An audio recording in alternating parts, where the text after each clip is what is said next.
I'd like to say that I voted in every election I ever could have, but that's not true.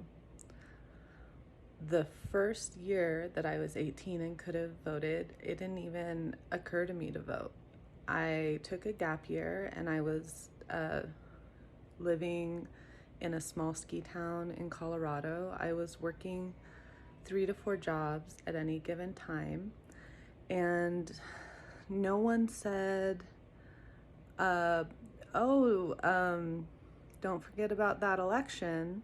I didn't know where to go vote if I had wanted to. I didn't know when it was.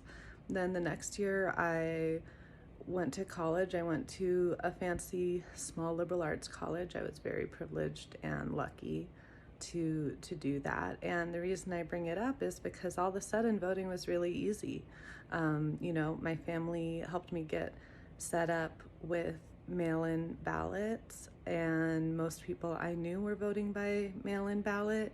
And I just thought, wow, when I was, a waitress in a little town where they really didn't want people in the service industry and young people voting that much, I had no idea. And I was really, like most people, most young people, working really hard to scrape by, pay my bills, figure out being an adult.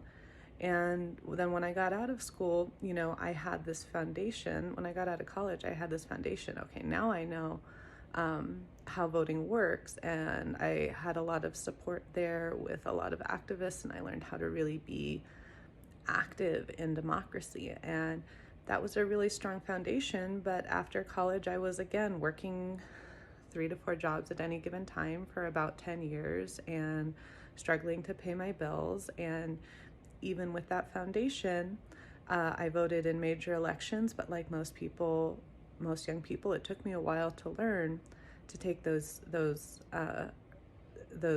midterms and smaller elections seriously. And the reason I say all of this is that, first of all, we're too hard on young people when we say, why is there low voter turnout? First of all, now that I'm older, as an older person, it's our obligation to